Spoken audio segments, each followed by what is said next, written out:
World Bay Area 4th Edition, I'm Grace Alcantar. Today our show takes place in San Francisco, the Bay Area's most prominent city, also known for its art, technology, and business. Speaking about business, a local brewing company in Alameda is using its venue to benefit singles and families, and Satyam S. has the story.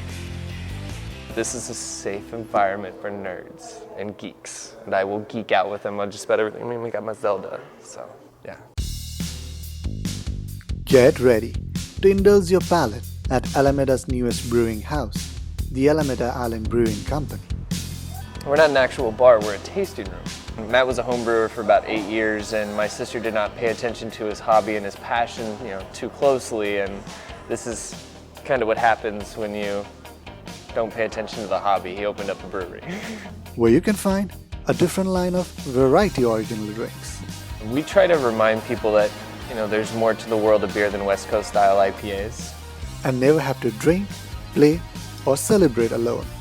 A lot of the beers that we have in production have a really strong story behind them, so there's a lot of history.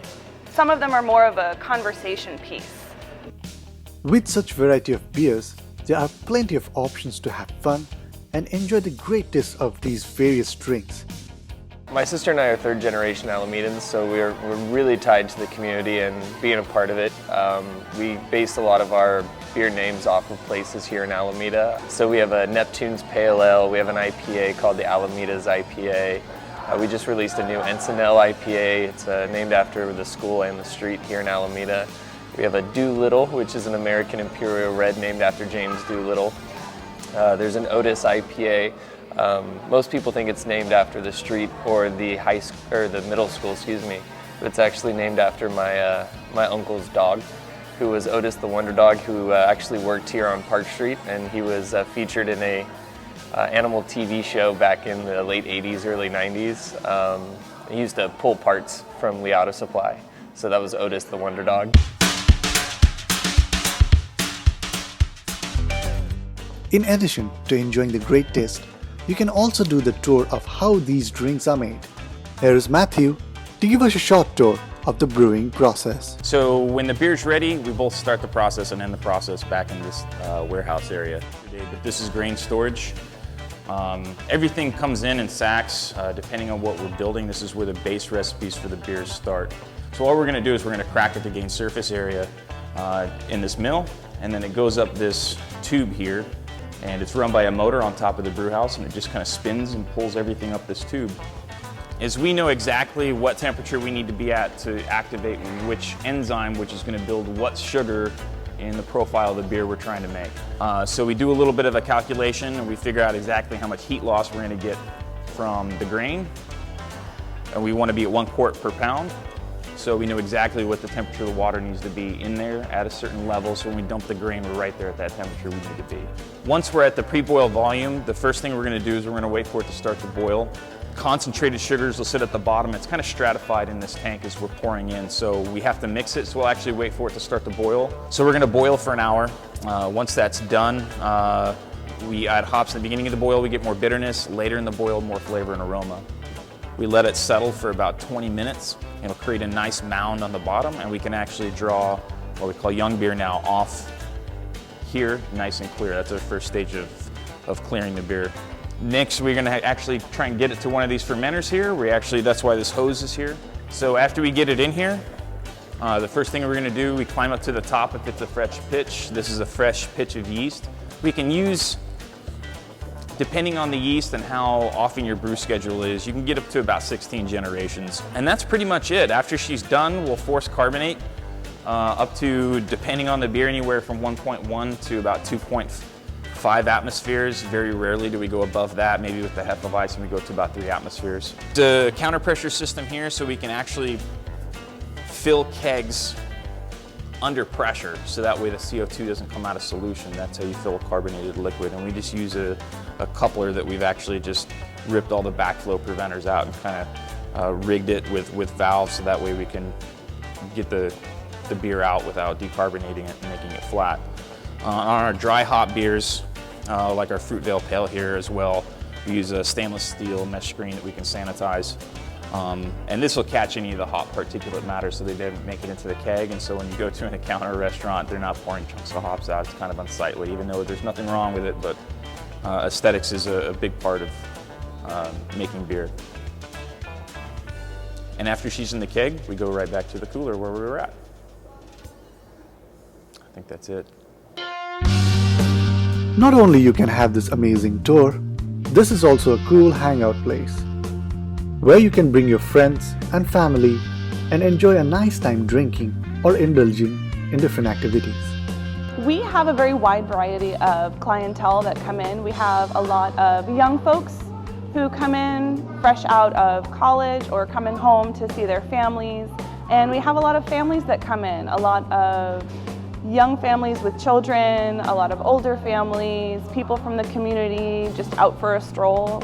I get the Kolsch, which I'm drinking right now, or the Doolittle, because it's a nice 7.5% ABV.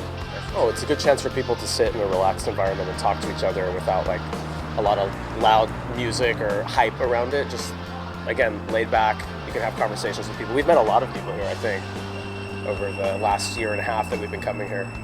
Well, right away we got to know both the brewmaster and the staff, and it's really a family business. And that certainly has kept us coming back because they're great people and they're such an asset to the community here in Alameda, and it makes it that much easier to come and support them by buying beer. I manage a restaurant in downtown Oakland and have brought on Alameda Island's beer into our restaurant, which I was really happy to do because they make amazing beer, but they're also just really genuine, wonderful people.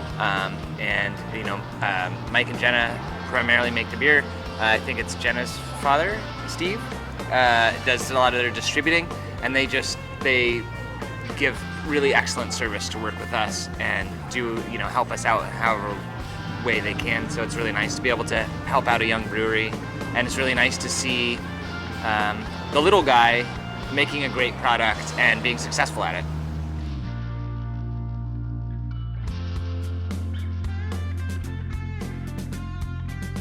And all in all, this brewing company also focuses heavily on giving back to the local community.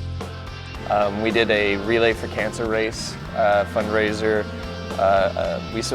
We're sponsoring the T-ball team here in Alameda, and they're, I believe, kicking ass right now. I'm taking names, but it's important to give back to the community. And there's a lot of fundraisers out there. There's a lot of groups that need help, but we try and support more local than something that will just go all across the nation. You know.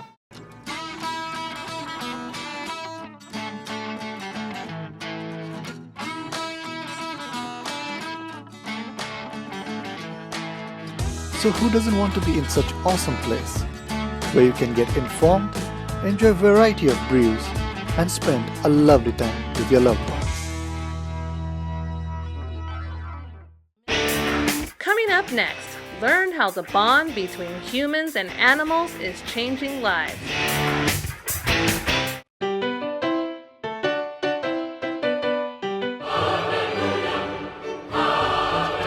The home was built in 1868 by Enoch and Mary Pardee. I hope that she's watching so she can, be that voice, because people will listen to her.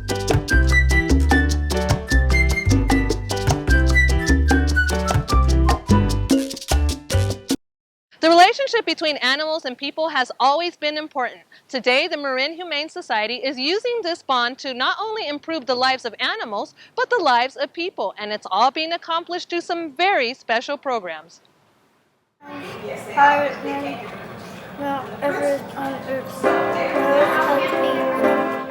We love them for their affection, loyalty, and friendship.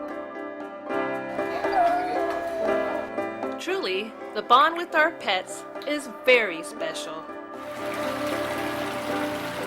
And that special union is now being reinforced by our local Humane Society, especially in Marin, California. About a dozen different senior assisted living facilities and hospice. Well, the mission of the Marin Humane Society is to improve the lives of animals and people, and we do that through advocacy, education, and also through support services. And one of the key elements of our mission is helping not just animals, but also people. Today, animals and humans are coming together so as to impact each other's lives. We're leaving the station. They all seem to be in a hurricane. And Eric, we're going to join the... One way is through a program called Share, where children learn by reading to pets. We target children who might need a little support with their literacy skills. Some of them may be English language learners. And when they can read to a dog instead of their teacher or their peers, it's so much more relaxing. Martha Weinstein volunteers in the program and has also noticed these benefits. It's great. The dog really relaxes them. They really calm down. Just will stroke the dog while they're reading and not even notice that they're doing it, and I can see that they're much better at reading. Likewise, Emily Lucas says she reads better when reading to Toffee the dog. My favorite part is I get to touch him or her, and like it makes me feel comfortable, and I'm reading with the dog.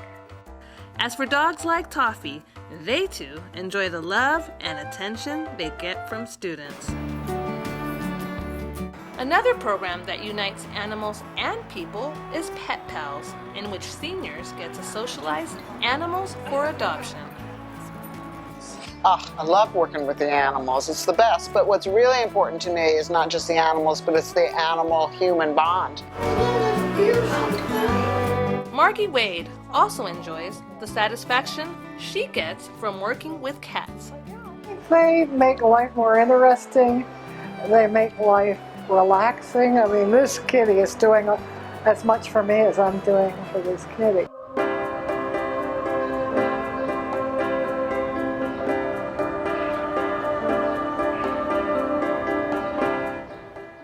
Aside from its major programs, the Marin Humane Society also enriches the lives of those who own pets.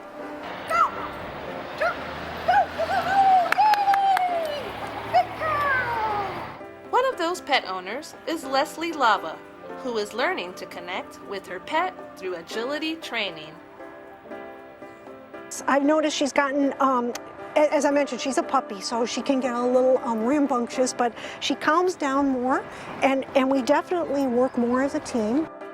Hey, no! At last, people and animals are coming together at the Humane Society shelter, which now provides new homes for animals. And then this is our newest space, which is the dog adoption area, where each dog has their own sort of little dog condo. Inside, they have a skylight and also a small speaker so that we can pipe in some of our PA system music. The result of this is that more people find a pet and that more animals become adopted. So while they may not be human, animals can certainly provide a powerful love and support which is only found in the human-animal bond. They are the rainforest of the ocean. Stay tuned as Michael Webster tells us all about corals.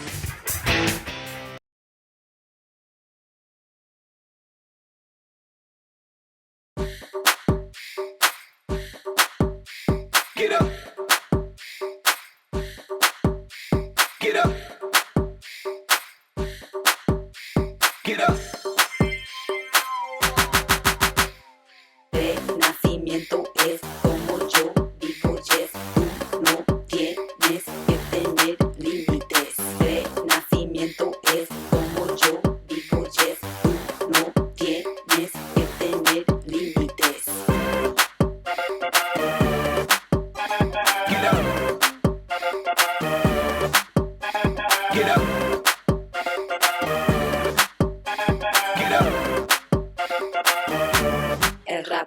eso me viene, moviendo mi cadera. Si yo soy bailarina y mi feeling no se niega, bailo ballet en tarima, entrenando de puntas. Dame mambo, mi salsa, mi folklore y mi hip hop. Si me vienes a ver, yes, lístate para ver, yes, más que en vivo las voces. Vente a ver mi baile y dime si tú los crees. Nacimiento es como yo vivo, yes, tú no tienes que tener límites. Get up. Get up. Get up.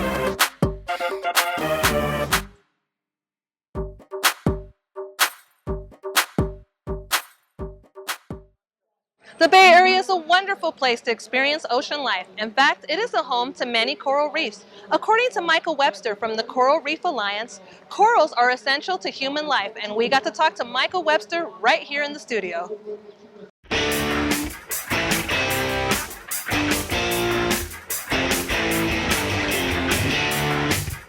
Hi, Michael. I want to welcome you to the show, and you are the Executive Director of the Coral Reef Alliance.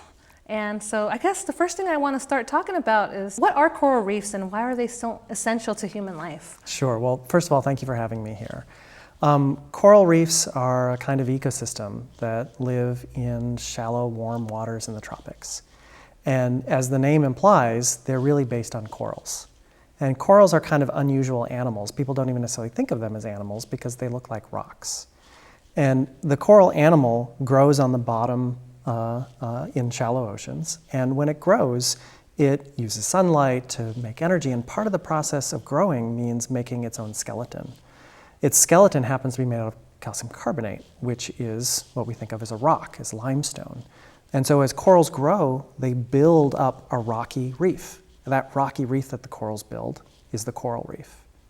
That's important because many, many, many different kinds of life depend on that reef as a place to live. When we look across the oceans, across all of the world's oceans, and we look at where the species are, about 1 in 4 is found on a coral reef. And so when we think about coral reefs and we look at other ecosystems that are similar, they're most like a tropical rainforest on land, which has an extraordinary number of species found on it. Right. One thing I was reading about coral reefs is that they also provide medicine, or there's these discoveries where they actually might be able to provide medicine to a lot of diseases that we have now. Can you talk a little bit about that? Sure. So when people are trying to develop new medicines, one of the things they're looking for is different kinds of molecules, different kinds of biological molecules. Over the last decade or two, people have started looking more and more at coral reefs, and they're starting to find lots of very interesting molecules on reefs that are used for things like painkillers, for cancer drugs, for antivirals, even potentially new generations of sunscreens coming from things that are found on coral reefs. So it's so important, definitely, to protect these coral reefs. So maybe you can tell us about how does the Coral Reef Alliance help to protect these coral reefs? Sure, it is super important. If you look at where coral reefs are found around the world, they're found in about 80 different countries spread around the tropics, and there's a lot of people who depend on the coral reef on a daily basis. They depend on it for food, they depend on it for tourism income, and if you look at all those people, it's something on the order of 500 million people relying on the reef. What we do as an organization is we try to figure out how those communities that are depending on the reef can manage that reef well. One of the things that happens very often is that when you have a community that lives close to the shore and they depend on their reef, they also have the potential to undermine that reef over time by taking too many fish off of it or by polluting it. But there's a lot of communities who don't want that to happen, and they're trying to figure out ways that they can change their behavior so that they can have a healthy reef and they can benefit from that reef. That's where we come in. We've worked all around the world with different communities, and we found different kinds of solutions that can work in many different places. And so we work with communities to help identify those solutions and make sure they work. Wonderful. And I know you're based in Oakland, so you've also been around for some years now too, right? So how did this first get started? So the Coral Reef Alliance has been around for a little bit more than 20 years, and it started with some scuba divers who were traveling around the world and visiting reefs, and they noticed that a lot of the reefs that they loved weren't as nice as they used to be. They were changing in ways that they were unhappy about, and they thought, well, we should try and do something about this. So they banded together and they created the Coral Reef Alliance, which was originally really focused on how do you organize divers and the dive community to help save coral reefs. Very, very interesting. And so now obviously it's grown and there's different types of people working together to protect these reefs. So I know that you also collaborate with scientists, biologists. Can you talk about that? Yeah, our organization does a lot of collaboration. Coral reefs are going to be very difficult to save. They're all over the world. But the good news is there's a lot of people who are trying to do it. And so we're interested in working with communities to help them find ways to manage their own reefs. But we're also interested in working with people who have great ideas or great tools or resources and helping bring that to the work that's happening within communities. Sometimes that involves scientists, sometimes that involves partners at other conservation organizations who have ideas, who have resources, and the ability to help communities figure out how to manage these resources.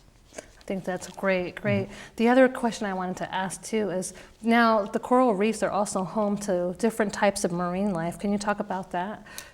Sure, and I think I mentioned a while ago, there's an extraordinary diversity of life on coral reefs. Scientists who have made estimates estimate that there's something like 2 million different species that are found on reefs around the world. And it's an enormous range of diversity, everything from the corals that I was describing before to things like sponges, to starfish, to an extraordinary number of different kinds of fish. There are manta rays and sharks that visit reefs and dolphins and whales. Just about anything you can think of in the ocean has some relationship with the coral reef. That's very amazing to me. I mean, I never thought they could be, like you were, I think we had spoken earlier, that they could be like these rainforests of the ocean. We don't tend to think of them like that, or that they're even alive. I actually didn't know too much about that myself, so. Yeah, it's kind of an extraordinary experience. I don't know if you've ever been on a reef, but when you're there, you see so much abundance and variety. It's really kind of overwhelming. I've spent a fair bit of time in rainforests as well, and rainforests are amazing, beautiful places, but you actually don't see nearly as much in rainforests because everything is hidden. A lot of the birds are up in the canopy and the monkeys are in the canopy, and so in the forest you have to look really, really hard. And while you can find things looking really, really hard on a coral reef, the moment you enter the water, you're surrounded by fish and turtles and corals, and everything is around you, right in front of you. I see. I know one of the threats to coral reefs, I mean, I don't know if this is out of our scope, but plastic is also something that's usually been getting to the ocean, right? Does your organization do anything like that to inform people about plastic? Yeah, plastics are becoming a bigger and bigger problem in the ocean, particularly because they float at the surface and they don't break down. So they stay around and around and around, and they do things like enter the food chain, and they cause lots of problems for different organisms. They're probably a problem on coral reefs. They're definitely not the biggest problem on coral reefs.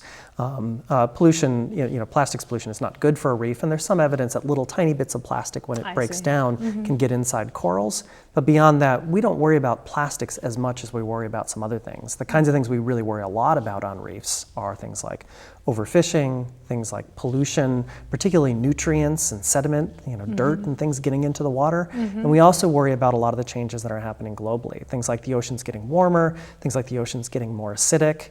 Those are the kinds of things that are causing the biggest problem for coral reefs today. Yeah, I see. So what can we do as a community to prevent this or to help protect the corals? Sure. There's a number of different things that people can do. And one of them is look at their own actions, particularly their actions around carbon and how much carbon dioxide they release into the atmosphere. Because the carbon dioxide in the atmosphere is changing our global climate, and it's changing the oceans in ways that are difficult for corals. But the other kinds of things you can do are, if you're going to travel anyway, visit a place that has a coral reef and help support that local economy, and maybe learn about the organizations that are trying to help that reef. In a lot of places we work with communities who have developed their own management systems, for example, to manage their local reefs. You could support those organizations directly and help them do a good job of making sure that they take care of that reef. Wonderful. This is some great information. I guess my final question would be, is there anything else you want to share with us or think that's important for us to know? I think it's important to know that coral reefs are really the lifeblood for communities around the world. They're probably one of our most fragile and most extraordinary ecosystems on the planet. And we really have a choice right now as a species about what the future of coral reefs is going to look like. And it's really about what we do now, what we do in the next decade, 2 decades, or 3 decades, that's going to determine whether we have coral reefs 100 years from now. So if you're interested in learning more, do some research online, get involved, help support those organizations who are doing their best to help make sure that we have coral reefs for generations to come. Wonderful. Michael, I want to thank you for joining us today. And final question is, how do we get in contact with you or with the Coral Reef Alliance? The best way is through our website. We're at coral.org. We also have a Twitter feed and we have a Facebook page. Links to those can be found at coral.org. Okay, wonderful, wonderful. Thank you again for joining us and being here today. Thank you. It's been a pleasure.